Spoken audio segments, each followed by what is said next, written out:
I think people don't trust the media anymore. I think people don't trust the government anymore. I think people suspect the motivations of people in positions of authority, whether that's media institutions, government institutions. I think during COVID, a lot of people woke up to the fact that they can't trust people in authority. And I think people have started to recognise patterns where people that are influential experience a lot of smearing and attacks. So earlier we met Russell Brand and he told us he's got an event this evening, which is a comedy show. And we're late, so you know what's going to happen here, don't you? We're walking in half hour late because I thought it was around the corner from where we were earlier. It was 40 minutes in a taxi. So we don't know where it is. We're going to go in and ask, but we're going to walk into a comedy show and the first thing that probably is going to happen is we're going to get ripped to pieces. I'm sure there'll be some height jokes, some racist jokes. We don't know where we're going. There's a tent. There's a tent? Yeah, that's where I think it's outside. Is that a tent over there? No. We better go ask inside. We'll ask inside so we know where we're going. I reckon it's in that thing at the end, you. Yeah. I reckon it's over there. Yeah. Doesn't look like you can walk through there, does it? That's it there, no? How do we get through there? Look. Every entrance is shut. Excuse me, lads. We're looking for... There's a comedy show here. Russell Brand. Yes. Comedy show. Which one? Comedy show. Comedy show? Yes, sir. Right outside. It's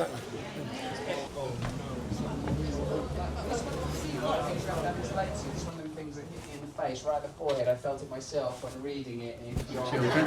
There he is over there. But like when you're in them scans and you're a few kids in, when you've had a lot of... Now the Lord, he showed me a lot of things simultaneously. Oh, you worship at the false altar. Then you're offered late-term abortion in that room. And he's a controversial figure because he's a brave and bold man. He's very, very English. He's as English as a Toby jug. He's as English as a mighty cross. He's as English as a suit of armour, as a cross, as a bulldog. He's doing some good work and he's paying a high price for it. So I salute him and applaud him. We just watched Russell Brand's show, which I was expecting to just be a comedy show. It wasn't. It was a comedy show mixed with preaching the Bible. So probably very fitting as well for an American audience. They're far more religious than us back home. It was good. It was good. He went through a lot of what he went through today with us, but then talked about how Jesus and his belief system now has pulled him through it. So it was interesting, man. And the difference here, say like I'm here in the venue. If I was in a venue in the UK, they'd be so worried. The owner comes over there, said, I've been watching everything you're doing. Absolute pleasure to have you here. In England, owners of venues will think that, but too scared to say it. They'd actually say, can you please not show that you were here and that? That's what's happening in the UK. So, yeah. We'll go and catch up with Russell. Well, I want to ask him a few questions. I'll let him answer. I was going to say a few more things, but I'll let him answer. How did it go, Russell? Should we sit here? Yeah, Comfortable to sit down. How did it go? It was good, actually. I've done a couple of these here, and it's a really... it's a lovely environment. I didn't know you mix it with the Bible. That's all I do now. What's the name of this? This show was called A Funny Thing Happened to Me on the Way to Church, but I'm working out, as all of us must who follow him, how it's appropriate to share our testimony. This show is called A Funny Thing Happened on the Way to Church, and it's just about, really, it's my testimony and some of the things that have happened that have led me to come to Jesus. Tell me, what's changed if someone was charged, if 5 years ago, if someone was charged with multiple counts of rape, I don't think anyone would be sitting in an audience listening to them. Weird, isn't What's it? changed?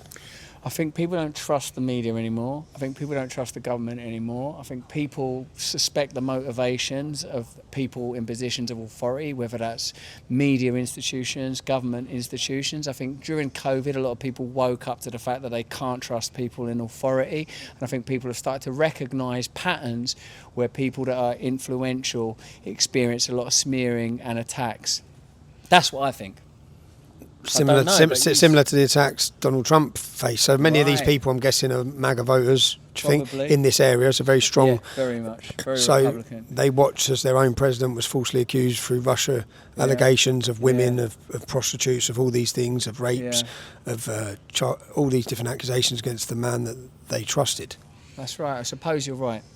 Yeah, that's why, because I'm watching it thinking something's definitely changed in the public mindset, which I'd say is trust. They don't trust. They've seen too many It's not a coincidence, right? That's the actual problem. The problem is they are no longer in total control of information.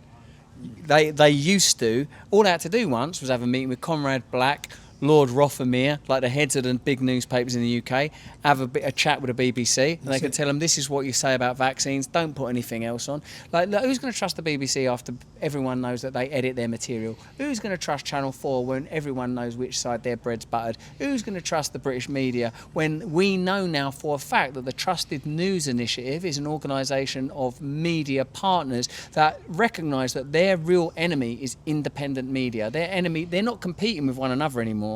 They're competing against independent media. It became very clear in COVID, but COVID weren't a revolutionary moment, it was a revelationary moment where a lot of people saw for the first time, you can't trust your government, you can't trust your media, you can't trust corporations, they're there to control you. They require that you are ignorant and docile in order that they can control you. A lot of people woke up.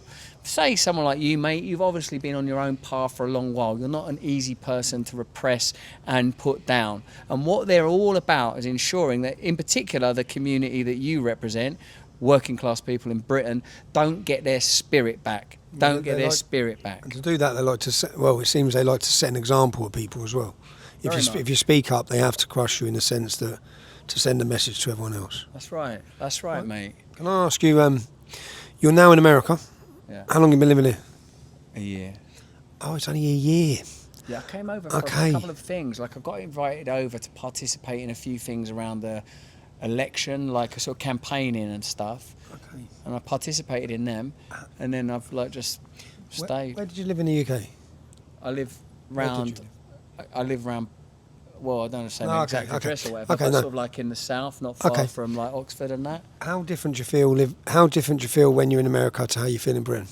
Like, I feel it's a bit easier here, to be honest, because the fact is this country isn't controlled in the same way as ours. There are problems in America, of course there are problems everywhere. But what's going on in our country now is somewhat unique. Our country hasn't had a populist moment other than Brexit, I suppose. Brexit was a moment where people recognised that the population are not in tune with what they're not singing the tune the government are playing. So it's different here. It's different. But I love our country, mate, and I think all of us know that our destinies are somehow entwined with the land that we're from. Like you're going to have to stay in England one way or another, I think. But it's nice to get out here and just to feel the boot come off your chest for a minute and not feel like you've got to look over your shoulder. Because the fact is like all of these institutions of our country are, many of them I think are involved in, well, I don't trust them no more, is how I'd say it succinctly. Have you had firearm training out here?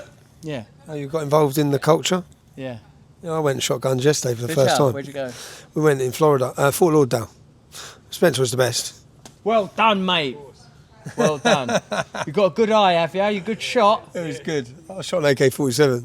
Nice. I mean, it's all right, isn't it? No, it's good. The thing is, I had a go on them. When I was still on what you might call the other side of the liberal aisle, I went to a prison it's called Angola, but I think it's Louisiana State Jail. Most of the people there do an average sentence of 50 years. 98% of them die in there, mate.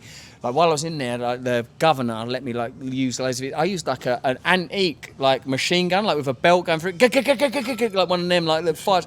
And like what I thought was like, oh my god, guns are amazing. Because I was coached to believe that all these American men of the South, they're racist, they're all MAGA. What it is they're not being, you can't mug them off. You can't. They can't control them. See, in our country, if someone's like hunting and all that, like that's a person that's probably got land, probably from a particular background. All the people around here that have got guns, fishing and hunting, that's their working class. Like the rednecks, the hillbillies, all this lot, they're all tooled up. You can't roll them over in the same way that you can in the UK. It's a different kind of country. And indeed, I've often thought that the farmers and football culture are the two areas where you could mobilise, where you could get people together. Farmers, because of the food, and because them lot, they won't have it. Do you remember them countryside marches when they were you were younger than me? Fox hunting? All that. I remember, yeah. And even though then I was vegetarian, I'm I like foxes, but the country, they don't want to be pushed around, them farmers. They don't push around. They managed to push them around. Well, I think that's going to be an interesting area, Tommy. I think it's going to be an interesting area because all them, like, you know, the diesel stuff and the fertilizer stuff. I've like where I'm like live now in the UK when I'm there, it's like there's a lot of farmers and they're pissed off. And anything where it's like the farmers in the UK, Sri Lanka, India, Holland, Germany are all pissed off. What's going on? That's globalism. Something's going on. Get to target. Russell, Keir Starmer is a. Well, many people. Come on, finish it. I mean, it's difficult not to lean into the C word, but this is a Christian, a Christian area. So, I mean, mate, I'll tell you what, something's going on with them Ukrainian lads. Keir, pay them their money, is what I would say. Then they won't firebomb your vehicle. Russell, thanks for your time, man. Nice one, mate. Thanks. God bless you. Thanks for coming cheers. out here and Thanks a lot. everything.